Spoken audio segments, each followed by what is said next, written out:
કે ચા વિના મને ચેન પડે નહીં,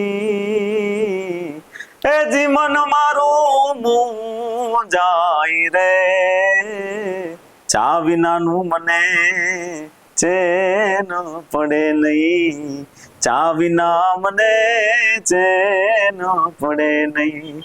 એ હા ઉગતા પોરે હમ કોઈ પીવે જે, હો જે પીવે પ્રેમથી પ્યાલો રે, આ હાંજ પડે ત્યાં ભરે હો બોલકા, એ હાંજ પડે ત્યાં આ ભરે હો બોલકા, એ પ્રેમી પીવે આઠે પોર રે, એ ચા વિનાનું મને ચેન પડે નહીં, ચા વિના મને ચેન પડે નહીં. સોમનાથ મહાદેવ ભોળિયા કરું તમારી સેવ, જટામાં વહે માત ગંગે પતિત ને પાવન કરતી, પાર્વતી ના પતિ ખોડલે રમે ગુણ નો પતિ, જાપની જ જપે જતી ને સતી, આરતી રોજ ઉતરતી. હર હર હર મહાદેવ ભોળિયા, હર હર હર મહાદેવ. સૌરાષ્ટ્રની ભૂમિ એટલે સંત અને સુરાની ભૂમિ. આપણે જોઈએ કે આપણા ઇતિહાસમાં કેટલા એવા સંતો મહંતો થઈ ગયા છે, જેમ કે મીરાબાઈ, નરસિંહ મહેતા, જેમણે પોતાની ભક્તિથી ખુદ ઈશ્વરને રીઝવ્યા હતા અને ભગવાને પણ તેમને દર્શન આપ્યા હતા. ધીમે ધીમે આપણે આપણી સંસ્કૃતિ, આપણો વારસો ભૂલી જતા હોઈએ છીએ. આપણે એક એવા યુગમાં જીવીએ છીએ જ્યાં આપણે એવું કહીએ તો પણ ચાલે કે આપણે ભગવાન માટે ટાઈમ નથી. અત્યારે તમે ક્યાંય જોવો છો કે તમને લોકો સત્સંગ કરતા જોવા મળે? ત્યારે આપણા સંસ્કૃતિ અને આપણા વારસાને એક એવા વ્યક્તિત્વ, એક એવા આર્ટિસ્ટે જાળવી રાખ્યું છે જેમનું નામ છે અમિત ધોળા. આપણા આજે પોડકાસ્ટના એપિસોડમાં આપણા મહેમાન બન્યા છે, ત્યારે BS9 TV ન્યૂઝથી હું એમનું સ્વાગત કરું છું. જી અમિતજી, આપનું ખૂબ ખૂબ સ્વાગત કરું છું. પહેલા તો તમારો જે બેઝિક ઇન્ટ્રો છે એ દર્શક મિત્રોને કહો. શું નામ છે, તમે ક્યાંના છો? મારું નામ અમિત અજયભાઈ ધોરડા અને બેઝિકલી મારું જન્મસ્થળ સાવરકુંડલા, અને ત્યાં મારું બાળપણ, હું 8 વર્ષનો હતો ત્યાં સુધી સાવરકુંડલા મારું બાળપણ વીત્યું. અને આમ અમે સોની પરિવારમાંથી બિલોંગ કરું છું, પરજીયા સોની, અને અમારો બધો વ્યવસાય પણ સોની કામમાં, ઘરેણા બનાવવાના ને શોરૂમ ને બધું મારો વ્યવસાય. એ પણ પિતાના અને દાદાના, મારા ખાસ કરીને મારા દાદા અને મારા ફાધર, એમનો જે શોખ અને એમની જે સાધના એ મને વધારે સ્પર્શી. એટલા માટે ધીમે ધીમે કરતા મારો એક શોખ એ હવે આજના સમયમાં 2-3 વર્ષથી હવે પ્રોફેશનમાં તબદીલ થતો જાય છે. ખાસ આપણે નાના હોય ત્યારથી ઘરમાં જો એવું વાતાવરણ હોય તો એ આપણામાં આવે. તમે કેટલી વર્ષના, તમારી એજ શું હતી ત્યારથી તમે એક આ માહોલમાં આવ્યા? જી, આમ તો કહેવાય કે જન્મથી જ મારું એક સ્ટ્રગલ જે મેં આજ સુધી ક્યાંય કીધું નથી, અને આજે આ વાતચીત થાય છે, અને મારું એવું હતું કે જન્મ જ નતો થઈ શકે એમ એવી પરિસ્થિતિ હતી મારા જન્મ પહેલા. જ્યારે હું ગર્ભમાં હતો, ત્યારે હું જ્યારે 3 મહિનાનું શરીર હતું મારું ગર્ભમાં, ત્યારે ડૉક્ટર કીધેલું કે આ બાળકનો જન્મ ન થઈ શકે, કારણ કે કિડનીની બીમારીથી હું પીડિત હતો. પછી મારા ફાધરે અને બધાને જણાવ્યું કે જો આ બાળકનો જન્મ થાય તો કદાચ એમનું આયુષ્ય ટકે કે ન ટકે કંઈ બહુ ખ્યાલ નથી એમ. તો મારા ગુરુ સાહેબ છે, પ્રભુદાસ સાહેબજી હતા, જે મારા ફાધરના ગુરુ, જે વનબગડામાં રહેતા અને માનવતા વિચારધારાને માનતા. કબીર સાહેબની વાણીઓને ખૂબ એને પપ્પા સુધી અને અમારા બધા સુધી એણે સત્સંગના સ્વરૂપેથી અમને પહોંચાડી. અને પછી ધીમે ધીમે કરતા મારો જ્યારે જન્મ થયો ગર્ભમાં, તો મારા ફાધરને બધું જતા કે આ બાળક છે, હવે એમને જન્મ આપવો કે નહીં. તો ત્યારે અમારા પ્રભુદાસ સાહેબજી કહેતા કે એમને પ્રારબ્ધ ઉપર એમને જોઈએ કે જન્મ આપો તો ખરી, કંઈક હેતુથી લોકો કંઈક જન્મ લેતા હોય છે. તો મારો જન્મ થયો, 1 દિવસનો હતો ત્યારે મારું ઓપરેશન પણ કર્યું, પણ સંજોગો વસાત એ ઓપરેશન ફેલ થયું.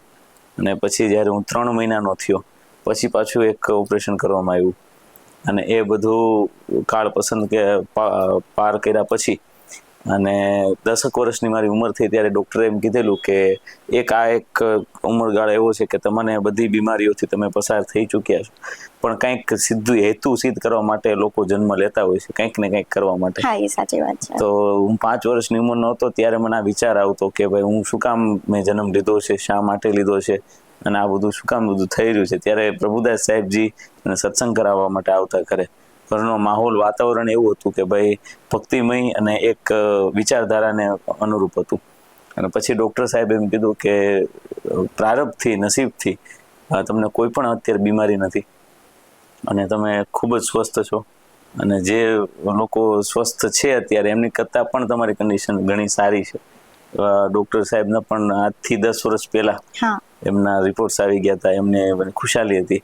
અને ત્યારબાદ એવું વિચારેલું કે જે ગમે એ કરવું, એવું જીવનમાં મેં નિયમ લીધેલો. અને મારા માતા પિતાનો સહયોગ રહ્યો અને ગમ્યું. ને આજે એ નાનકડું અમથું બી હતું એ થોડુંક આજે એક છોડવું ને થોડુંક મોટું થયું છે એના જેવું. એવું કહીએ તો પણ ચાલે કે જ્યાંથી જીવનની શરૂઆત થઈ ત્યાંથી સંઘર્ષ અને ભક્તિ જોડાયેલા છે તમારી સાથે. બિલકુલ. તમે કેટલી એજના હતા ત્યારે તમે એક કહેવાય કે પેલું ભજન અથવા ગીત ગાયું હતું? 8 વર્ષની ઉંમરનો હતો ત્યારે હું, આમ તો 5 વર્ષ હતા મારા ત્યારે હું બધે જાતો પપ્પાની સાથે, મારા ફાધર સાથે હું બધે ભજન હોય તો ક્યાંક માનો કે જુનાગઢ શિવરાત્રી થતી હોય તો ત્યાં હું પપ્પા જાતો. પછી અમારા ઘરે બધા કલાકારો છે, ગુજરાતના ખ્યાતના બધા કલાકારો છે, સાવરકુંડલા અમારા ઘરે આવતા. મારા દાદા ખૂબ શોખીન, એટલે હું બધાને બેઠો બેઠો સાંભળતો. પછી 8 વર્ષની ઉંમર થઈ હતી ત્યારે મેં પપ્પાને કીધું મારે કંઈક શીખવું છે. તો કે તારે શું શીખવું છે? એટલે મેં કીધું હાર્મોનિયમ હોય તો મારે એમાં કંઈક ભજન શીખવું છે. તો એની માટે તો સુર જ્ઞાન લેવું પડે, એના માટે તાલીમ લેવી પડે, આમને ન શીખીએ ગયા એમ. એટલે મેં કીધું મારે એક નાનકડું તો મને જે ગમે છે એ ભજન મારે ગાવું છે. કે વાંધો નહીં, તો તું તારી રીતના જો શીખી શકતો તો શીખે. તો મેં મારી રીતના પ્રયત્ન કર્યો અને 8 વર્ષની ઉંમર હતી ત્યારે મેં બધા ભજનો હું સાંભળતો ગયો, હાર્મોનિયમમાં બેસાડતો ગયો, એમ ધીમે ધીમે કરતા ગાતો ગયો. અને 10 વર્ષની ઉંમરથી મેં તાલીમ લેવાની શરૂ કરી. હતા મોહમ્મદ ખાન સાહેબ ગુરુ જે મારા હતા, એમની પાસેથી તાલીમ લેવાનું ક્લાસિકલ મ્યુઝિકમાં રાજકોટથી શરૂ કરી. કેવું હોય કે આપણે નાના હોય ત્યારે કંઈક કરવાનું કહે ત્યારે ઘરનાને પણ આપણા ઉપર વિશ્વાસ ના હોય કે ભાઈ આ કરી શકશે કે નહીં, અને કરી બતાવીએ ત્યારે કેવું કે એક અલગ એક્સપ્રેશન હોય. ત્યારે તમારા ઘરનાના કેવા એક્સપ્રેશન હતા? કેવું આમ કહેવાય કે પ્રાઉડ ફીલ કરતા હતા અથવા સજેશન હતા, શું હતું?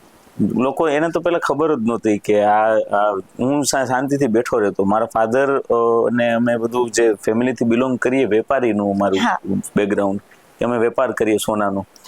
એટલે જ્યારે છોકરાઓનો જન્મ થાય અમારામાં, જે બધા જેમ જેમ મોટા થતા જાય એમ એને દુકાન તરફ વાળતા જાય કે આવો ભાઈ પેઢી સંભાળો એમ.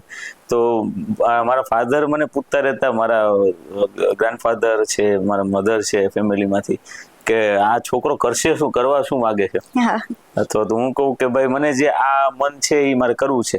તો ખુશ થતા કે જે તારે કરવું છે એમાં તને મજા આવે અને એ જ તને સંતોષ આપે તો એ કરવું જોઈએ. એટલે દરેક પરિવારજનોનો બધાનો ખૂબ સારો સપોર્ટ મને આજ સુધી મળ્યો. બહુ બધા ખુશ થતા.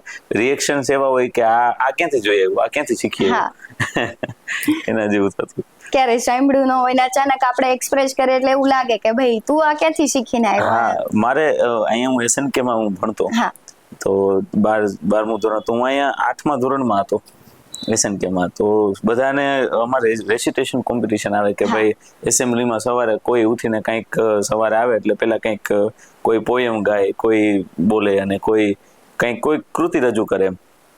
અને મારો વારો આવે તો કે તમે શું કરશો? એટલે મેં કીધું હું એક કવિતા સંભળાવીશ, કવિ દુલાભાઈ કાગની.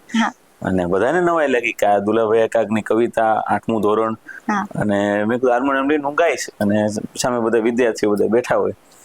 અને ત્યારે મેં એક શૂટ કરેલું કે ભાઈ મને નહોતી ખબર કે હું કેવું ગાઉં. એટલે મેં મારા મિત્રને કીધું તું શૂટ કરજે સ્કૂલના કેમેરામાં. અને પછી મેં ત્યાંથી સ્કૂલેથી પેન ડ્રાઈવમાં લઈને ઘરે આવ્યો. ઘરે આવીને અમે જમવા બેઠા રાત્રે, પપ્પાને બધા આવ્યા, મેં ટીવીમાં ચડાવ્યું. પપ્પા કે આ તું ક્યાંથી કરી આવ્યો, શીખે એવું, આ ક્યાંથી આવ્યું એમ. મેં કીધું મને આ સાંભળતો હતો, મને ગમ્યું.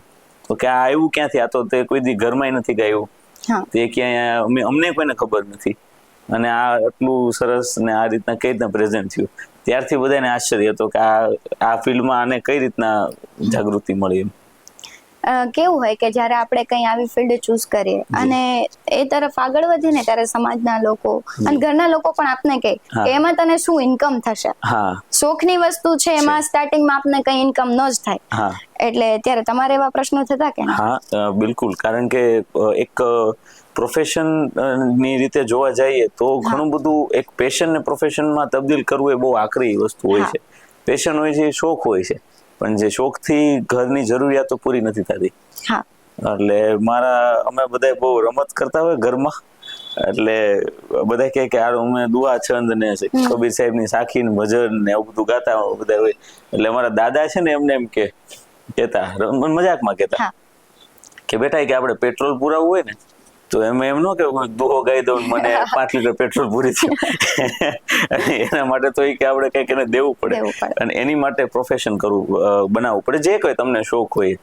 તો મેં કીધું કે ભાઈ પૈસા છે એ માણસની જરૂરિયાત 100% પૂરી કરે છે, પણ માણસનો જે ખોરાક છે, આત્માનો જે ખોરાક છે, એ તો આવી સત્ય વાણી છે, આપણને જે ગમે છે એ કરવું, એ સાચો આપણો ખોરાક છે. જીવતર માટે જરૂરિયાત પૂરતા પૈસા આપણને ક્યાંકથી મળી જાય, એ કામથી મળી શકતા હોય. કોઈ પણ પૈસા છે એ પૈસાને કામે છે, એક સિદ્ધાંત છે, તો એ પણ મળી શકતા હોય. પૈસા કમાવા એ મારી દ્રષ્ટિ પ્રમાણે એવું હોય છે કે ભાઈ પૈસા તમારા પ્રારંભમાં જો બાય પ્રોડક્ટ છે, તમે કોઈ પણ કામ કરો છો તો એ પાછળથી આવવાના જ છે. તમે એને તમારે ન જોતા હોય તોય આવે, અને તમે એને ધારો કે નહીં મારે એટલા જોતા જ છે ને તમે એની માટે કઠોર પરિશ્રમ કરો અને તમારે જે કરવું છે એ સાચા મનથી કરો, તો એ વસ્તુનું નથી હોતો કોઈ વિકલ્પ બીજો. એટલે હું આવું બોલતો તો બધા બોલતા એમ કે આ બોલે છે, આ કરતો થાય તો ખબર પડે. અને પછી ઈ જે સાહસ છે જે અત્યારે હું અનુભવી રહ્યો છું કે ભાઈ એક આ ક્ષેત્ર એવું છે કે આપણે એમ કહીએ કે પૈસા આવશે અથવા તો આમાં મળશે કે નહીં, આમાં ખબર છે કે શું થશે કે નહીં, એક ડર હોય, એક ભય હોય. પણ જ્યારે આવી બધી વાતો આપણે બધી સેમિનાર્સમાં સાંભળી, મોટિવેશનલ સારા બીજા આર્ટિસ્ટો હોય, એક્ટર્સો હોય, એમના ઇન્ટરવ્યુઝમાં સાંભળતા હોય કે આ ક્યાંથી બધું ઊભું થયું. પણ એક પછી થોડોક અમથો અનુભવ, હજી તો ઘણો અનુભવ કરવાનો બાકી છે, હજી તો જર્ની સ્ટાર્ટ પણ નથી થઈ, પણ એક આત્મવિશ્વાસ ત્યાંથી આવે છે કે સાચી ધગશથી, સાચા મનથી જો કામ કરીએ તો કંઈક ને કંઈક રીતે આપણી જરૂરિયાતો પૂરી થતી હોય ને એ પરિવારને સંતોષ આપે છે કે વાહ, અમને આ છોકરાને જ્યાં પહોંચવું હતું એની માટે ધગશથી પહોંચી રહ્યો છે, અને એનું જે વળતર એને મળે છે એ પણ પરિવારને. કદાચ પૈસાની સામે ક્યાંક સન્માન મળતું હોય, કદાચ પૈસાની સામે ક્યાંક સારું માન કે તમારી પ્રતિષ્ઠામાં ઉમેરો થતો હોય, જે કદાચ પૈસાથી નથી થતું. પૈસા ત્યાં નીચા પડી જાય છે, પૈસાનું સ્થાન ત્યાં થોડુંક ઓછું થઈ જાય છે, ત્યાં એનાથી ઉપર આ કામથી અથવા તો આપણી ઓળખથી ત્યાં થાય છે. તો એ પરિવાર લોકોએ અનુભવ્યું અને ત્યારથી મને કીધું કે ના, ખૂબ સરસ, કે એક સંઘર્ષનો કાળ હતો કે એક જરૂરિયાતો પૂરી કરવી, પણ એક શોખને એમને રાખ્યો તો આજે જરૂરિયાત અને શોખ બંને પૂરા થાય છે, જેનો આનંદ છે. આપણે કહીએ કે આમ શોખથી કોઈ પણ વસ્તુ કરે, પણ શોખથી જે વસ્તુ કરવી અને સફળતા મેળવવી ત્યાં સુધીનો સંઘર્ષ બહુ અઘરો હોય. અને ત્યાં સુધીમાં આપને કહેવાય ઘણા લોકો પણ મળતા હોય કે એ આપને એવું કે તું થોડે કરી શકીશ, અને જ્યારે આપણે કરીને બતાવીએ ત્યારે એ જ લોકોની દ્રષ્ટિ આખી બદલાઈ જતી હોય. તો તમને પણ એવા લોકો મળ્યા હશે કે ભાઈ તું કાંઈ નહીં કરી શકે, ને એ જ વ્યક્તિ તમને અત્યારે મળે તો કે અમિતને બદલે અમિતભાઈ કહેતા હોય. બિલકુલ 100%. એટલે ઘણા એવા લોકો હોય કે આ જર્ની દરમિયાન તમને મળ્યા હોય, એના કડવા અનુભવો હોય, અને એને લીધે આપને ઇન્સ્પિરેશન મળતી હોય કે હું કંઈક કરીને બતાવું એ લોકોને. જી બિલકુલ, એવું ઘણી વખત થયું છે, ને મેં એ લોકોને ગુરુ માન્યા છે જીવનમાં. કે કદાચ એને મને એવું ન કીધું હોત તો હું અત્યારે જે કરવા જઈ રહ્યો છું અત્યારે સાચા મનથી ન કરી, એ ધગશથી ન કરી શકતો. એને મને મારી અંદર પડેલી જે શક્તિ, એમાં એક છે ને એવું છે કે કોઈ ક્યાંક તમને તમારી પાસે શક્તિ છે.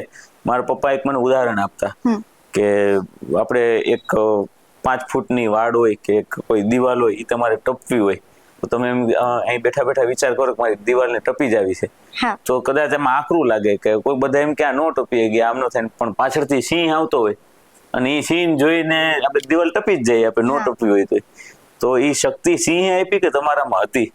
તો કે આપણામાં હતી, પણ આપી સિંહે. એટલે એ હતી આપણામાં, એટલે જે કાંઈ શક્તિ આપણામાં જે કાંઈ પણ છુપાયેલું છે કદાચ કોઈ પણ કારણો કોઈક આપણને મોટિવેશન આપે તો કોઈક આપણને કંઈક આવું કે તો પણ એ પ્રચલિત થાય અને એ આપણને ધગશ મળે અને એ આપણે હું તો મારા જીવનમાં બધાને ગુરુ માનું છું કે બધાએ મને જે કાંઈ પણ કીધું એના થકી હું આ બધું કરી શક્યો એમ.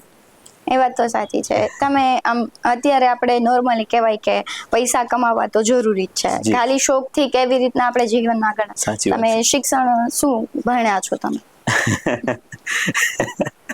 હું ભણ્યો છું 12 સુધી. હા. ધોરણ 12 ઇંગ્લિશ મીડિયમમાં SNK સ્કૂલ છે, SN કંસાગરા સ્કૂલ, એમાં MBD કરીને એની બ્રાન્ચ છે, ત્યાં હું ભણ્યો છું. 12મું ધોરણ ઇંગ્લિશ મીડિયમ ગુજરાત બોર્ડમાં કોમર્સમાં મેં 90% હાસિલ કર્યા છે એમાં. તો મને એમ થતું કે ભાઈ મારે ભણવું હતું સંગીતનું, મ્યુઝિકનું, એટલે મને પહેલેથી એમાં રસ હતો. પણ પછી મને વિચાર આવતો કે બધાએ, મેં કીધું હું નાનપણના વિચારો એવા હતા કે આ બધા એમ થાય કે અને ભણવું નહોતું, આની ઈચ્છા નહોતી ને, અથવા તો એને 12માં ઓછા ટકા આવતા છે એટલે એને ભણવાનું મૂકી દીધું. પણ મેં કીધું ના, મૂકવું છે તો સારી રીતના મૂકીએ, મહેનતથી મૂકીએ. એટલે મેં સારા પર્સન્ટેજ હાસિલ કર્યા એમાં.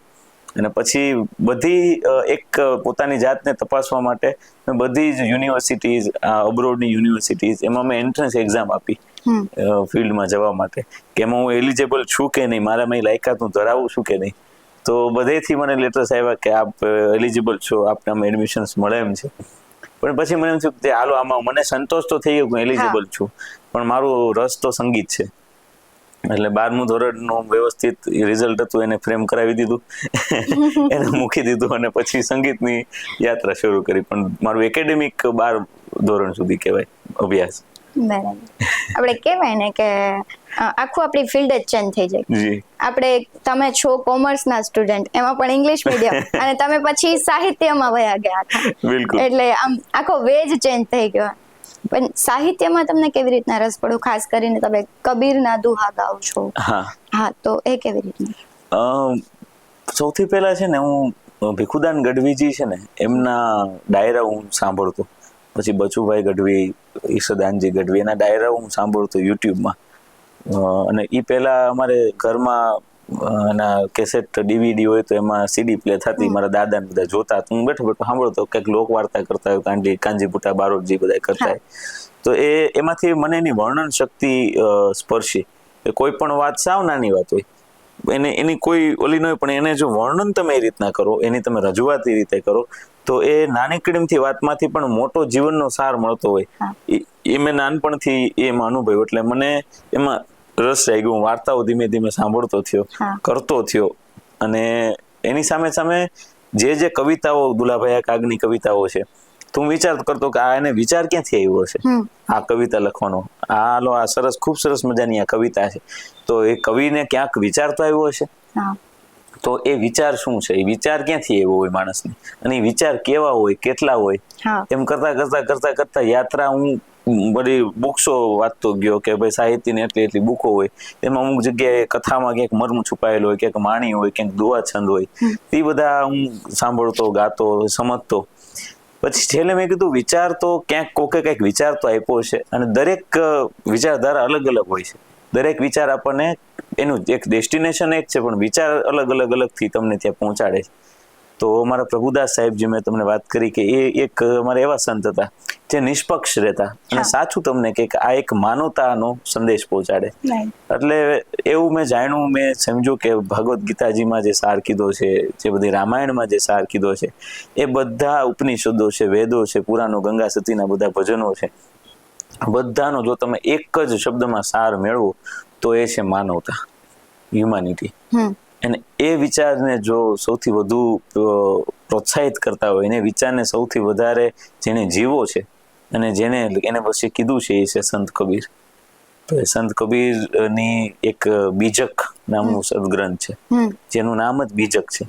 બીજક એટલે બી, વિચારોનું બી. આપણે થડ હોય, થડ પછી રૂટ્સ આવે, એ રૂટ્સનું એટલે કે રૂટ્સનું પણ રૂટ્સ બીજ છે. એ બીજમાંથી રૂટ બને, પછી થડ બને, પછી ડાળી બને, પછી પાન આવે, પછી ફળ આવે. એટલે એ બીજક, એટલે કોઈ પણ વિચારનું એક બીજ છે.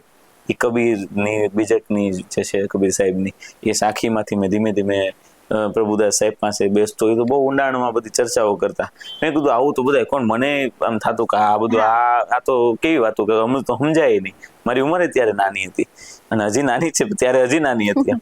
એટલે પણ મને થતું કે આ કેમ આવું થાય છે. પણ એ એક માનવતાવાદી વિચાર, છેલ્લેનો સંદેશ તો એ જ છે. હવે ગીતાના શ્લોક આપણે લાંબુ વાંચતા પણ બગાસ આવવા માંડે કે આ એવડું મોટું હું કામ લખવાની જરૂરી છે. પણ એનો સાર તો ખાલી એ જ છે કે ભાઈ માનવતા ધર્મ છે, એ માનવનો ધર્મ છે. કહેવાય ને કે વિચાર શક્તિ અને ઈચ્છા શક્તિ હોય તો આપણે કઈ પણ વસ્તુ એને સમજવું ઈઝી પડી જાય. અને કહેવાય કે કુવામાં હોય તો અવેડામાં આવે, એવી રીતના કે તમારા પપ્પા અને દાદા આવું બધું કરતા અને ઘરમાં એ વાતાવરણ હતું એટલે તમારામાં આવ્યું. આમ કહેવાય અમારા ઘરમાં એવું કે ભાઈ નાના હતા ત્યારથી એટલે આપને એ વસ્તુમાં ઇન્ટરેસ્ટ પડે. અત્યારે ઘરમાં જ કેવું હોય કે ભાઈ મમ્મી અને પપ્પા જોઈએ તો એ બોલીવુડ સોંગ, એટલે છોકરામાં એ વસ્તુ નથી આવતી. આપણું જે સંસ્કૃતિ છે, આપણો વારસો છે ને આપણા કહેવાય કે જે સંતો મહંતો કેવા થઈ ગયા છે, પાનબાઈ છે, મીરાબાઈ છે, નરસિંહ મહેતા, તો હવે ધીમે ધીમે તમે છોકરાઓને પૂછો કે ભાઈ નરસિંહ મહેતા કોણ, તો એને નથી ખબર. પણ હવે આ વસ્તુની જાગૃતિની જરૂર છે. સાચી વાત છે કે આપણો જે ગુજરાતી સંસ્કૃતિનો વારસો છે એ ધીમે ધીમે કહેવાય કે ખોવાઈ જતો હોય ને એવું લાગે. ત્યારે તમારા જેવા આર્ટિસ્ટો છે એ બધા ધીમે ધીમે આવી રીતના કબીર છે કે તેમની વાણી છે એને તમારા મુખે લોકો સાંભળે છે અને લોકોને ગમે પણ છે હવે. જી બિલકુલ. તો ત્યારે ધીમે ધીમે હવે જાગૃતિ આવી રહી હોય એવું લાગે છે. હા, હું તો મારું તો એવું માનવું છે કે હજી તો સ્ટેજનો મને એક્સપિરિયન્સ બહુ ઓછો છે, હજી તો આગળ ઘણો એક્સપિરિયન્સ કરવાનો છે. પણ જ્યાં જ્યાં હું જાઉં છું, જ્યાં મેં એવા શોઝ કે કોન્સર્ટ્સ કે એવું કરેલું છે, ત્યાં મને એવો અનુભવ છે કે મારું એવું માનવું છે કે લોકો સંસ્કૃતિને જાળવનાર તો લોકો છે. આપણે તો હું તો કે મારા જેવા આર્ટિસ્ટો, કલાકારો એ તો માત્ર માધ્યમ બને છે. માનો કે ભાગવત ગીતા છે એ કોઈ એને વાંચવા વાળા કોઈ મહારાજ હોય છે, કથાકાર હોય, એ તો એક માધ્યમ બને છે. પણ જે જીવનમાં ઉતારનાર એ તો અમર જ રહેવાની છે. એમ લોક સાહિત્ય, લોક સંગીત કે આવા બધા જે આપણે વાત કરી કે નરસિંહ મહેતાજી, મીરાબાઈજી, આવા બધા ભજનો અમર જ છે. પણ લોકો સુધી જો જેમ છે તેમ જ સાચા ભાવથી એમનેમ જ પહોંચાડવા માટે જે એક પહેલ છે, એ પહેલ જો એમનેમ રહી તો ખરેખર સંસ્કૃતિ છે એ લોકો થકી જ જળવાઈ રહે છે. પણ પેલા એવું હતું કે આપણે ઘરમાં બેઠા હોય ને સાંજે તો પપ્પા છે, દાદા છે, રામાયણ મહાભારત વાંચતા. પણ હવે એ કલ્ચર હોય ગયું આપણા ઘરમાં, હવે એ નથી, તો છોકરાઓમાં ક્યાંથી આવશે? એ જરૂરી છે અને એ સાચવવું પણ એ એક આપણી ફરજ છે. કારણ કે એનાથી તો સંસ્કાર આવે છે. એમ કહે છે ને, ભીખુદાનજી કહે છે એના ડાયરામાં, સંસ્કારને આવતાય પેઢીયું લાગે ને સંસ્કારને જાતાય પેઢીયું લાગે. એટલે એ કઈ સંપત્તિ જેવું નથી કે રાતોરાત આવીને રાતોરાત વયું જાય. પણ જે સંસ્કારનું જે સિંચન છે એ બાળપણથી જ જો કરવામાં આવે કોઈ પણ બાળકને, તો એ અત્યારે આપણે ઘણા એવા કિસ્સાઓ જોતા હોઈએ છીએ સમાજમાં કે કંઈક આપણને ખૂટતું હોય એવું લાગે. કોઈ તમે યંગસ્ટર્સને જોવો તો સંસ્કૃતિથી થોડાક દૂર જતા હોય એવું આપણને લાગે, એવું ક્યાંક ભાસ થાય. એનું એક જ માત્ર કારણ છે કે ક્યાંક વાતાવરણમાં એ નથી રોપણ. ભલે એને માનો કે છે પેલા તબલા, ઢોલ, ઢોલક, મંજીરા એવું હતું, બેન્જો એ પેલા તો જંતર ને એવું હતું, બેન્જો તો પછી આવ્યા, પછી શરણાઈ ને એવું હતું. તો એનાથી બધું થતું, પેલા ભવાઈ થતી, તો એ જ ભવાઈ હવે મૂવીમાં તબદીલ થઈ ગઈ છે. હા, એ વાત સાચી છે. તો એ પછી એને તમે એની ક્વોલિટી બહુ અપે તમે લઈ શકો. પણ એ જ વસ્તુ માનો કે મ્યુઝિક છે, લોક સંગીત છે, તો એને તમે એનું સાઉન્ડ ફેરવી શકો છો. લોકોને આ સાઉન્ડમાં ગમે છે તો એ સાઉન્ડમાં તમે એને સાંભળો આપો તો લોકો સાંભળે પણ છે. પણ એની જે મૂળ જે વિચાર છે, જે એનું મૂળિયું છે, એ જો પાકું હોય તો એ ખરેખર જે સંસ્કૃતિ છે એને ટકાવી રાખે છે. સૌથી પહેલા તમે કઈ રચના તમારી આમ લોકો સમક્ષ મૂકી હતી અને કેવો લોકોનો જે પ્રતિભાવ હતો એ કેવો હતો?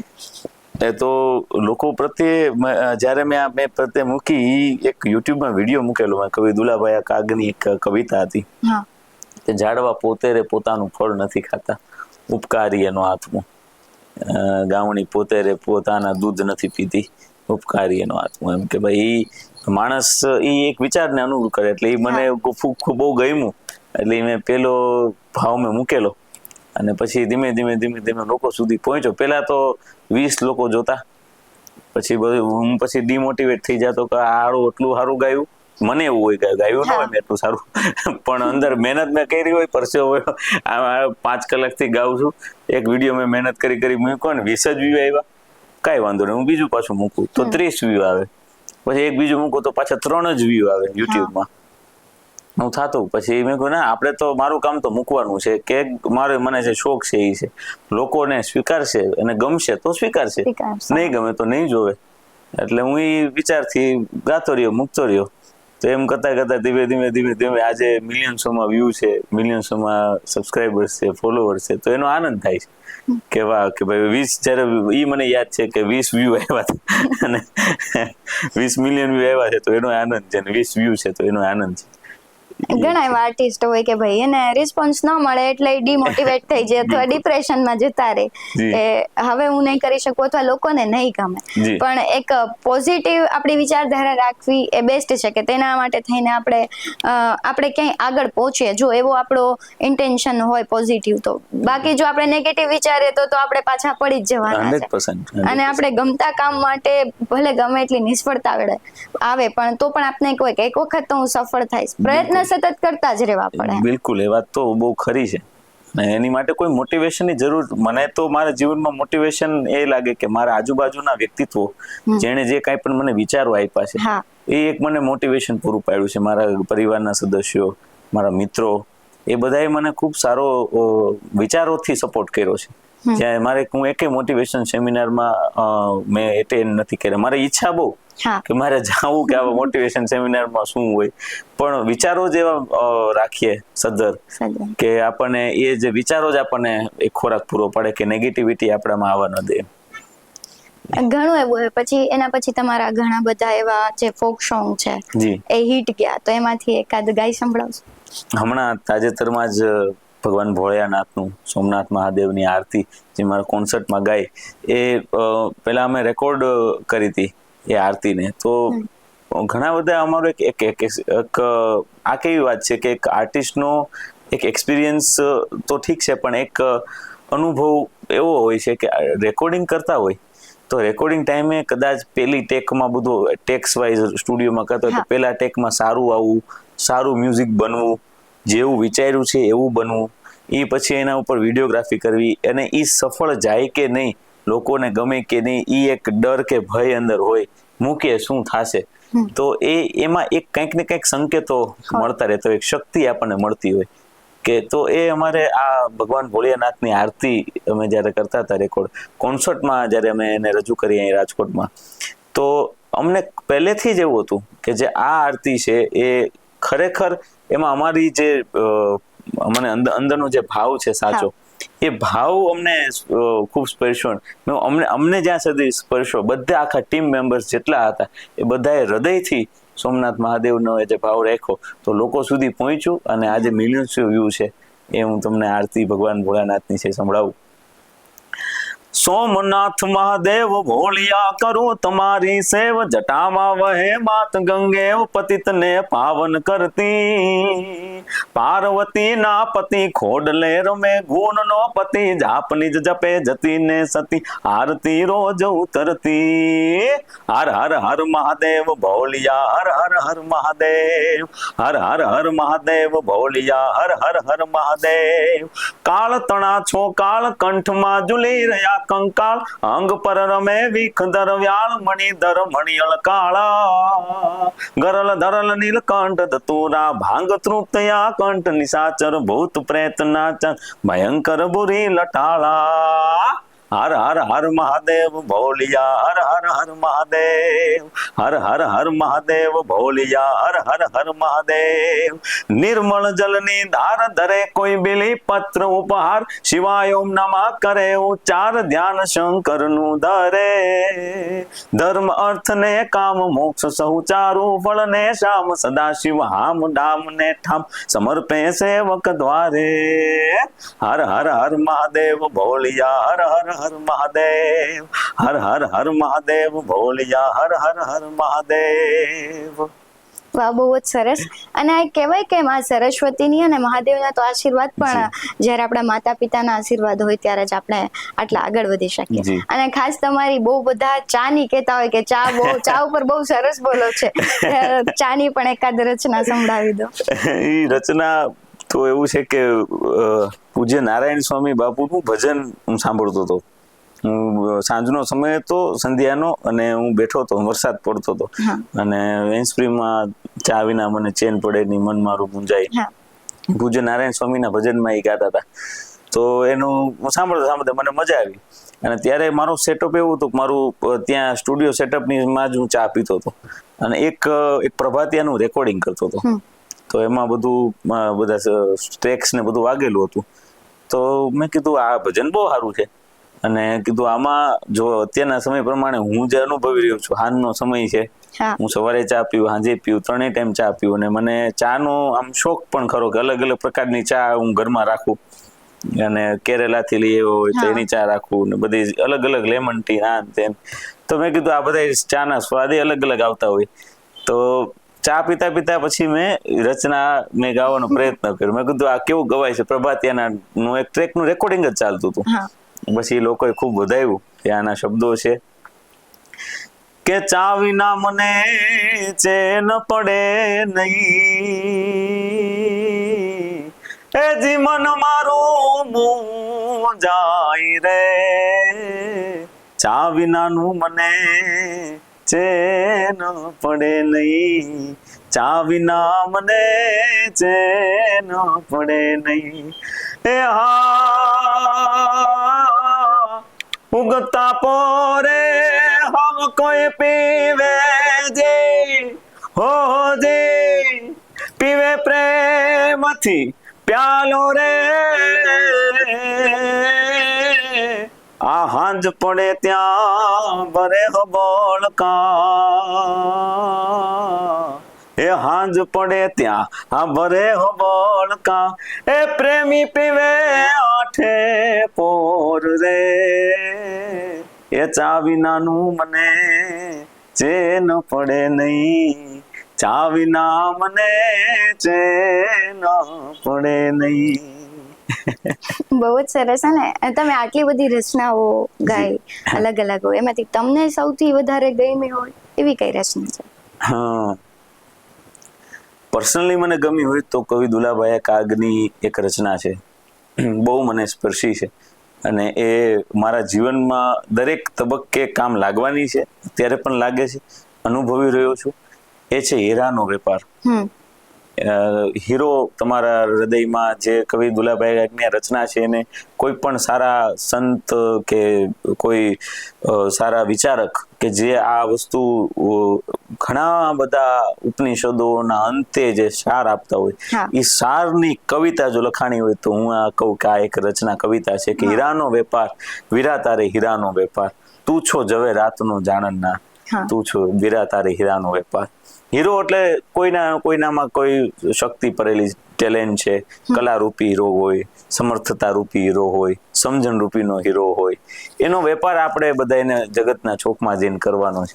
પણ એ ઝવેરાતનો જે જાણનાર છે, જેની કિંમત કરનાર છે, એની સાથે એની સામે એનો વ્યવહાર કરવાનો છે. તો એ એક એનો સાર છુપાયેલો છે. એ રચના ખૂબ મોટી છે કે ભાઈ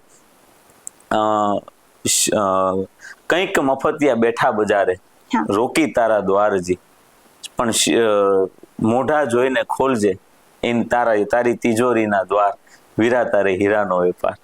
કે ઘણા લોકો છે કે બજારમાં બેઠા હોય, પણ જો હીરો છે એ અઘરી વસ્તુ છે વેચવા માટે. કોઈ સામાન્ય લોકો તમારી કૃતિ કે રચના કે કોઈ પણ વસ્તુ હોય એ કદાચ ન સમજી શકતા હોય, જે એને સમજવું છે તો એની પાસે જવું. અને એવા કે મૂડી વિનાના માનવી હારે કરિશ્મા વેપાર, જેની પાસે સમજણ કે સમર્થતા રૂપી મૂડી નથી, એની અમે જગતમાં કોઈથી વ્યવહાર ન કરો, કારણ કે નફો ન મળશે, ઘરનું ટળશે, અને હાસલમાં તકરાર. કે બધું તમારું જો તમે કોઈ સમજણ વર્ગના માણસ સાથે વ્યવહાર કર્યો તો તમને નફોય ન મળે, ઘરનું જાય, અને પાછા સંબંધોમાં તકલીફો પડે. તો એ સાર છે એનો. પછી છેલ્લી કડી બહુ ગમે છે કે ભાઈ આંગણે તારે કોઈ ના આવે હીરાનો લેનાર, તો શેરી ઝવેરીની છોડી ન જાતો ઓલા બકાલીને બજાર. હીરો એવી વસ્તુ છે કિંમતી છે, કદાચ એને લેનાર તારી આસાનીથી ન આવી શકે. બકાલીના બજારમાં તમે જોતા હો તો આમ ઉભરાણું હોય, માણાનું આમ ધણ ઉભરાણું હોય, પણ એ કારણ કે એ તો સસ્તામાં એને થેલી લઈને નીકળી જવાનું છે. એટલે ત્યાં માણસો છે, ત્યાં માણસોની ભીડ છે. પણ હીરો એવી કિંમતી વસ્તુ છે કે જે દરેક માણસ નહીં લઈ શકે. જેનું જાણનાર હશે, જેનું સમજવું હશે, એ લઈ શકશે. તો કદાચ ન આવે તો ધીરજ ખોઈ ન બેસવી, પણ ઝવેરીની બજાર છે, જે તારો પરિસર છે, જે ત્યાં બેસો છો, જે કામ કરો છો, જે વિચાર છે, એને છોડીને બકાલીને બજાર ન જાવ. વીરા તારે હીરાનો વેપાર. અને પછી છેલ્લી અંત કડીમાં એમ કે છે કે હૈયા કેરી હાટડી ખોલી, બેસ જે તારે દ્વાર, કાગ ઝવેરી મળી જશે, થાશે બેડો તારો પાર, વીરા તારે હીરાનો વેપાર. તો આ એક મને એક કવિતા ગમતી હોય, દુલાભાઈ કાગની પર્સનલી ગમે છે અને ગમતી રહેશે આખી લાઈફ. આપણે જોતા હોય કે ભજન હોય કે કોઈ પણ એવી રચના હોય, એના એક એક શબ્દમાં જીવનનો આખો સાર આપને કહી દેતા. બિલકુલ. તમે સમજો ને તો કોઈ પણ 4 લાઈન હોય એમાં તમે આમ ઊંડાણપૂર્વક તમે અભ્યાસ કરો તો એ 4 લાઈનમાં કેટલું બધું કહી જતા હોય. પણ તમારે એને તમે એટલા કેપેબલ હોવા જોઈએ કે તમે એને સમજી શકીએ. આમ તમે નાના હતા ત્યારે તમારા દાદા અથવા પપ્પા એ ગાતા તો તમને આમ સમજાતું કે આમ ખાલી મજા આવતી એટલા માટે તમે પછી ધીમે ધીમે સમજાવવા લાગ્યું, મજા આવી એટલે? હા, એ વાત બહુ સરસ કે એમાં મારા પપ્પા ગાતા ને, હું એમ કહેતો કે આ બસ હવે બસ પૂરું, હવે આમાં હું આ તમે કે ઓધાવજી મારા વાલાને વઢીને કહેજો, હું પણ વઢીને કહેજો, કોને વઢીને કે. અને એકવાર મથુરાના રાજા થયા છો, આ શું છે એમ. આની પ્રત્યેનો તો મને જિજ્ઞાસા કરી જાણવા માટે, પણ સમજાય નહીં. પણ હું સાંભળતો તો મારા પપ્પા એમ કહેતા કે મારા ગુરુ પ્રભુદાસ સાહેબ ને કહેતા કે આ સાંભળે છે આ છોકરો બેઠો બેઠો, કે એ તો કે કદાચ સાંભળે છે, એને સમજવું હશે, એને જિજ્ઞાસા ઉપડશે તો એનું જે અનકોન્શિયસ માઇન્ડ છે એનામાં તો શબ્દો એના કાને અત્યારે અથડાય છે, પડે છે. સમય જાતા જો એને જિજ્ઞાસા થશે તો એ ક્યારેક પૂછશે, તો એ ક્યારેક સમજવાની કોશિશ કરશે. પણ એને જો વાતાવરણમાં તમે આપો ત્યારે હું કઈ સમજતો જ નહીં, ત્યાં મને ખબર જ ન પડતી. પણ ધીમે ધીમે પછી મને એમ થયું આ પપ્પા ગાતા હતા, હું આનો મતલબ શું થતો હોય છે. ત્યારે તો એમ થાય કે ના ના સમજાય ને, પપ્પા જલ્દી બંધ કરી દે તો સારું, કેમ કે આપને સમજાય નહીં. જો પણ તમને ગમતું હતું એટલે તમને સાંભળવું ગમતું, ભલે ના સમજાય એ વાત અલગ છે, પણ તમને ગમતું એટલે સાંભળવું ગમતું. માનો કે સફાકરું છે તો સફાકરાના શબ્દો છે એ કદાચ બહુ ઝડપી બોલી નાખે સ્પીડમાં એને, કારણ કે એનો લેકો એ છે, એનું કમ્પોઝિશન એ છે. તો પછી એની અંદરના શબ્દોનો તમે સાર જો જાણો તો કેવી મજા આવી જાય. તો એ એટલે તો કહે છે કે ભાઈ નથી સમજાતું લોકોને, આ કે ભાઈ એટલું આપણે ગાઈ નાખી નથી સમજાણું, તોય લોકોને મજા આવે છે. પણ જો એનો સાર આખાનો સમજાવવા માંડે તો કેવી મજા આવે. તો એ હું એનો જાણવાનો પ્રયત્ન કરતો ને ધીમે ધીમે એ પણ મને લાગ્યું કે નહીં સમજાવવા માંડું ને ધીમે ધીમે એને કોશિશ કરું છું હજી પણ. કેવું નાના છોકરા હોય એને હાલરડું શું છે એને નથી ખબર, પણ એને ગમે છે એ ટોન. અત્યારે તો જો કે હાલરડા વિસરાઈ ગયા છે કે મમ્મી હાલરડા ગાતી, હવે તો પોએમ આવી ગઈ છે યુટ્યુબમાં. એટલે ટૂંકમાં કહીએ કે આપને જ્યારે સંભળાય ગમે છે સાંભળવું એટલે આપને એક વખત એવું થશે કે હું એને સમજું. એટલે ધીમે ધીમે જ્યારે તમે એ સમયમાં કે ભાઈ મને ખાલી સાંભળવું ગમે છે, પછી તમને સમજવાની ઈચ્છા થઈ અને પછી તમને ગાવાની ઈચ્છા થાય કે હું પણ કંઈક આવું ગાઉં. અને એ ગાવાની જર્નીમાં તમને એમ જો કે હું નવા જે વસ્તુ છે જાણું, દુહા છે, છંદ છે, આપણી જે કહેવાય કે લોકગીત છે. હવે અત્યારે જોઈએ તો લોકગીતો બધા વિસરાઈ ગયા. પેલાના હતા કે ભાઈ આપણા દાદા હતા તો એ આપને કહેતા કે ભાઈ 12 રૂપિયા આવા હતા, ચારણ કન્યા વાળું આપણે બધે. હવે તમે નાના છોકરાને પૂછો તો ચારણ કન્યા શું છે ખબર જ નથી. એટલે કહીએ કે ધીમે ધીમે આ બધું જ વિસરાય છે. એ વસ્તુ આપ બહુ સાચું કહો છો. કારણ કે જેમ કેમ આપણે નાનું બાળક હોય જન્મે એટલે આપણે એને એમ કે જો બટા બધા ઘરે આવે ને એટલે જય શ્રી કૃષ્ણ કરવું 2 હાથ જોડીને. એટલે હાવ નાનું બાળક હવે તો એ હજી તો બોલતાય નથી શીખવું, પણ આપણે એમ એની એક્શન કરીએ કે આમ જય શ્રી કૃષ્ણ કેવું, આમ કરવું, તો એ વસ્તુ એનામાં વણાતું જાય છે. તો એ જ વસ્તુ જો આ રીતે લોકસંગીત, લોક સાહિત્યના એવી બધી કૃતિઓ છે, કવિતાઓ છે, એ બધી જો લોકો સાથે ચર્ચા થતી જાય ને ઘરમાં પણ એ વાગતી જાય તો એના ભલે આજે નહીં તો 5 વર્ષ પછી, 8 વર્ષ પછી, 10 વર્ષ પછી એનું એક ફળ તો મળે છે. કોરોના ટાઈમ હતો ત્યારે કહેવાય કે આર્ટિસ્ટની બહુ ખરાબ કહેવાય કે પરિસ્થિતિ હતી. બહુ સાચી વાત છે. કે જેના માટે પૈસા કમાવા માટેનું જે સાધન હોય એ જ બંધ હતું. તો ત્યારે કેવી આર્ટિસ્ટની આમ કન્ડિશન હતી? અરે બહુ મેં તો એ બહુ સંવેદનશીલ ઘટનાઓ બધી મેં જોયેલી છે કે ભાઈ દરેક આર્ટિસ્ટ છે ને એની કલા પાછળ જે કલા એવી વસ્તુ છે કે જે રાતોરાત નથી આવડતી, એને પામવા માટે રાતો ને રાતો ખોવી પડે છે. એને પામવાની માટે કલા એવી વસ્તુ છે કે સાધનાનો વિષય છે. તો કલાકાર જ્યારે સાધના કરતો હોય છે કે ભાઈ કેટલી રાતોની રાતો એ સાધના કરતો હોય પામવા માટે, અને પછી એ એના શોઝ વગેરે કરતો હોય, તો એ કોરોનાનો એવો 2 વર્ષનો કાળ આવ્યો કે જેમાં લોકોને કેટલી પારિવારિક બધી જે ઘટનાઓ બનતી હોય કે સ્વજનોના ગેરહાજરી થતી હોય ઘરમાંથી, પછી પોતાની ઉપર એ ડિપ્રેશન હોય, એનો એક શિકાર બનતા હોય કે ભાઈ હવે શું કરશું શું નહીં. તો એ વસ્તુ જે આખી સંવેદનશીલ ઘટનાઓ બધી થઈ હતી એમાં મને એવું થતું કે કલાકાર એક ભાંગી પડેલો હતો અંદરથી કે હવે શું થશે, કે જેની માટે આટલો એના જીવનના વર્ષો હોમી દીધેલા, અને આ પાછી વસ્તુ તો નથી કે હાલો ભાઈ પાછું કોરોના પછી કોઈને કાંઈ હાલો કંઈ નાના બધાને કંઈક ને કંઈક એવી સમસ્યાઓનો કંઈક સામનો કરવો પડ્યો હોય, અને હોય જ. પણ કલાકાર માટે તો કેવું હોય છે કે એની જ પ્રતિભા હોય છે, એ ખાલી આમ કહેવાય હવે તો આજના સમયમાં તો સોશિયલ મીડિયામાં તમે 15 દિવસ પોસ્ટ ન મૂકો તો એ કલાકાર ક્યાં ખોવાઈ જાય ખબર નથી પડતી, એટલી ઓલું હોય છે. આ તો સમાજમાંથી 2 વર્ષ સુધી આ બધી ઘટનાઓ ભોગવવી પડે. તો એવા મેં ઘણા બધા મારા નજીકના સ્વજનો, કલાકારો, મિત્રો, એની મેં આ બધી વેદનાઓ સાંભળેલી, અને પછી ધીમે ધીમે હવે અત્યારે બધા સાથે અમે બધા આ એક વસ્તુ એવી છે કે સાથે બધા બહાર આવીએ તો સાથે એનું પરિણામ ને એનું જવાબ નીકળે. તો આજે પણ પરિસ્થિતિ ઘણી સુધરી ગઈ છે, પણ કોરોના વખતે આપની વાત ખૂબ સાચી છે કે કલાકારે ઘણું બધું વેઠ્યું છે, અને એને બહુ આપણે વંદન કરીએ છીએ, દાદ દેવી પડે કે આટલી મુશ્કેલ પરિસ્થિતિમાં તમે ઘણો એને સમય પસાર કર્યો. ખાસ તો અત્યારના જે આર્ટિસ્ટ છે, જે યુવા આર્ટિસ્ટ છે, આપણા ગુજરાતમાં તો હવે તો છે, બાકી જે એ લોકોમાં કલા હોય, ટેલેન્ટ છે, પણ એવું કોઈ માધ્યમ નથી કે તેના દ્વારા, અથવા તો એ લોકોને બહાર જવું પડે, આઉટ ઓફ કન્ટ્રી જવું પડે. તો અત્યારે કોઈ એવી સંસ્થાઓ છે કે જેના દ્વારા તમે તમારી કલાને બહાર લાવી શકો? હું તો અત્યારે મારા મત મુજબ તો સોશિયલ મીડિયાથી મોટી કોઈ સંસ્થા જ નથી. જે બીજી બધી સંસ્થાઓ હોય છે કે જે કરે, પણ અત્યારે સોશિયલ મીડિયા જે છે એ બહુ મોટું ને બહુ સારું પ્લેટફોર્મ છે જો એનો સદુપયોગ વ્યક્તિ કરે તો. અને એને કારણ કે લોકોની પાસે અત્યારે ઓપ્શન્સ ઘણા બધા થઈ ગયા છે. 30 સેકન્ડનું ઓપ્શન લોકો અત્યારે રીલમાં ગોતે છે કે એને નો મજા આવી 10 સેકન્ડમાં સ્વાઇપ અપ કરી નાખે છે. તો એ લોકો પાસે લોકોને ગમતું પીરસવા માટે પોતાની ટેલેન્ટનો, ટેકનોલોજીનો ઉપયોગ કરી અને વ્યક્તિ સારા લોકોની સાથે, સારા તમે કીધું કે સારી જે સંસ્થાઓ છે એની સાથે જોડાય અને ટાઈપ અપ કરી, કોલેબોરેશન કરી અને જો એની કલાને રજૂ કરે, જેમ કે આ BS9 આપણું જે છે, તો એ એક માધ્યમ બન્યું છે જે સોશિયલ મીડિયા થકી લોકોને આ બધી વસ્તુ પહોંચાડે છે. તો સારું કલા, સારી ટેલેન્ટ અને સારું જે કન્ટેન્ટ છે, જેને કહેવાય હવે સોશિયલ મીડિયાની ભાષામાં કન્ટેન્ટ થઈ ગયું, મસાલો જે સારો છે જેની પાસે, એ અત્યારે લોકોની સાથે ઇન્ટરેક્ટ કરી શકે છે અને લોકોની લોકચાહના મેળવી શકે.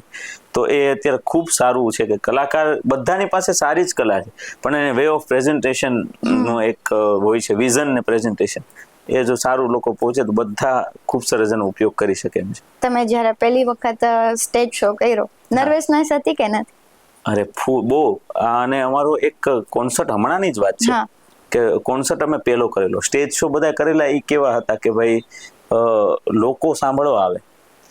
અમે કોઈ કંઈક ભજનમાં ગયા હોય કે ભજનનો શો હોય કે કોઈના પ્રસંગોમાં ગાવા ગયા હોય, એવું કંઈક હોય, એમાં લોકો આવે ને એન્ટરટેન થાય ને એમાં અમે બધા મજા કરી. એવા ઘણા બધા શો કરેલા, પણ એવો એક વિચાર અંદરથી આવેલો કે આપણે એવો શો કરીએ કે જેમાં લોકો આપણને પૈસા ખર્ચીને સાંભળવા આવે. તો બધા અમને એમ કીધું પૂરું ભાઈ, હવે આવા 100% તો આને પાછો વળી જાય તો સારું, કારણ કે ખર્ચો બહુ જાજો થાય. પર કોન્સર્ટ અમારો 10 થી 12 લાખ રૂપિયાનો ખર્ચો હોય. તો એમ થાય કે આ કેવાય કે ભાઈ આપણે કાઠિયાવાડમાં કહેવત છે, ડોહી હાંડીએ ચડી જાય, ખાઈ હાચું, કાચો હાંડીઓ ડોહીને પછાડે કે ડોહી પર. આમાં એના જેવું છે કે હવે આ કરી લીધું છે સાહસ.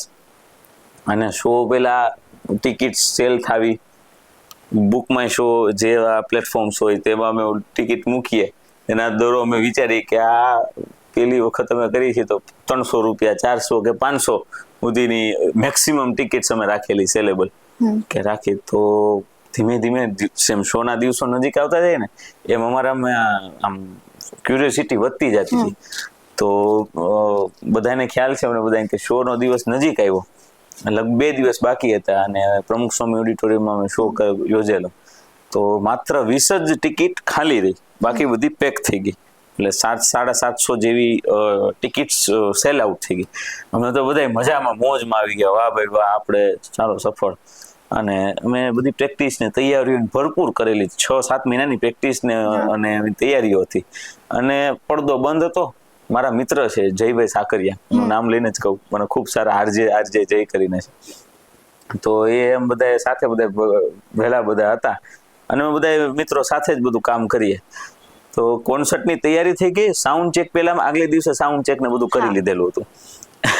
હવે શોની ઘડી આવી પહોંચી, બધા એન્ટ્રી લઈ લીધી. 9 વાગી ગયા હતા. 9 વાગે અમારો શોનો ચાલુ થવાનો ટાઈમ. જયભાઈનું એનાઉન્સમેન્ટ ને બધું, એમની જે અમારો એક કોન્સેપ્ટ એવો હતો કે પહેલા ડાયરો કેવો થતો અને હવેનો ડાયરો કેવો થાય, એવો અમારો કોન્સેપ્ટ હતો.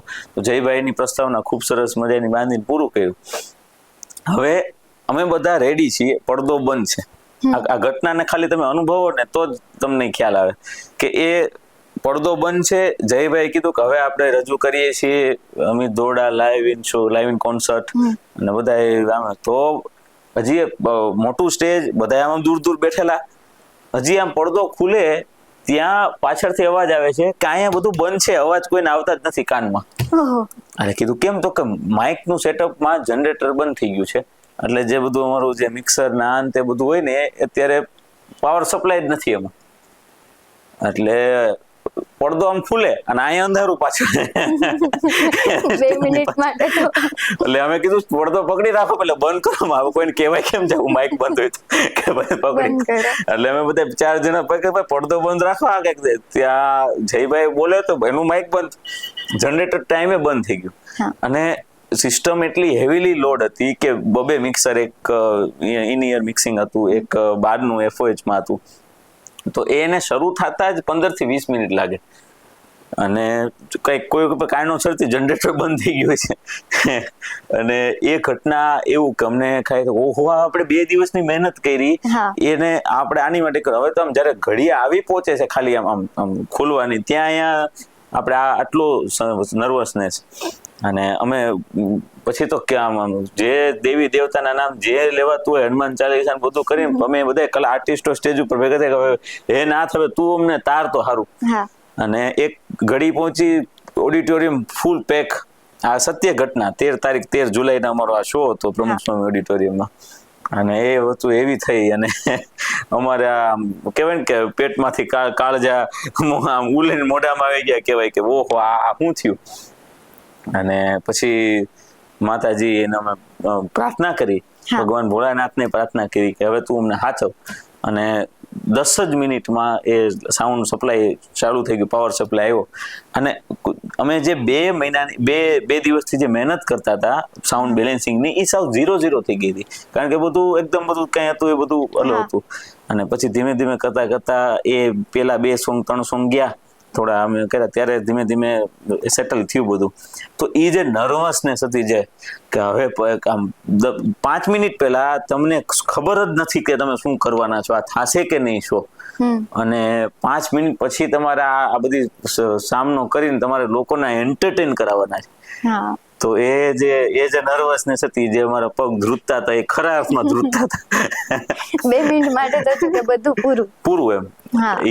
એ કેવું આમ ખસી ગયું જમીન એવું લાગતું હતું. પણ ના, પછી એમ છે કે શક્તિ આપણને ક્યાંક સાથ આપે છે, તો એ શક્તિ અમને સાથ આપ્યો. ખાસ તો તમે જે નવા આર્ટિસ્ટ છે તે લોકોને શું સંદેશો આપવા માંગશો? બસ આર્ટિસ્ટો તો ખરેખર ને હું વંદન કરું છું કે કોઈ પણ આર્ટ હોય, કોઈ પણ ક્ષેત્રનું આર્ટ હોય અને કોઈ પણ સ્થળનું હોય, શીખતા હોય અથવા તો મોટું સારું કામ કરતા હોય, સારું કામ કરવાની ઝંખના રાખતા હોય, દરેક આર્ટિસ્ટ, દરેક કલાકાર પોતાની જે કલા છે એનાથી નજીક રહી, એને જ એનો પ્રેમ બનાવે, એને જ એનો એક સાથી બનાવે અને એને જેમ છે એમ લોકોના વેણમાં કે લોકો આજુબાજુના આપણે કેમ કે ડેટકો છે બેરો હતો, કેમ કે એક ડેટકો છે તળાવ પાર કરી ગયો, બીજો ડેટકોથી નહોતો કરી, કારણ કે પછી ખબર પડી કે જે તળાવ પાર કરી ગયો ને બેરો હતો.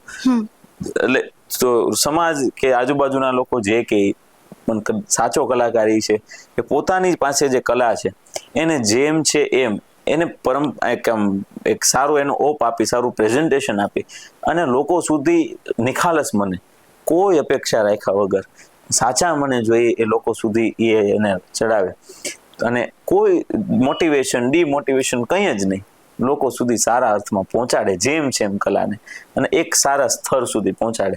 તો ઘણું લોકો પાસે પડેલું છે. તો મારા આ બધા આર્ટિસ્ટોને એક સંદેશો છે, મારા એક ભાવથી છે. તો દર્શક મિત્રો, આપણે અમિતભાઈ સાથે ઘણી બધી વાત કરી. તેમણે જે જીવનમાં સ્ટ્રગલ કર્યું છે ને અહીંયા સુધી જે પહોંચ્યા છે એમની જર્ની વિશે વાત કરી. ત્યારે એક વાત કહેવાનું મન થાય કે ક્યારે જે સામાન્ય માણસથી જે સફળ વ્યક્તિ છે ત્યાં સુધી પહોંચવા માટે તમારે સંઘર્ષની સાથોસાથ એક સાહસ હોવું જરૂરી છે. તમે જો સાહસ કરશો તો સફળ થવા માટે તમારે સંઘર્ષ કરવો પડશે અને સંઘર્ષ કર્યા બાદ તમને સફળતા જરૂરથી મળશે. ફરી મળીશું આવા એક નવા એપિસોડ સાથે. ત્યાં સુધી મને રજા આપશો. નમસ્કાર.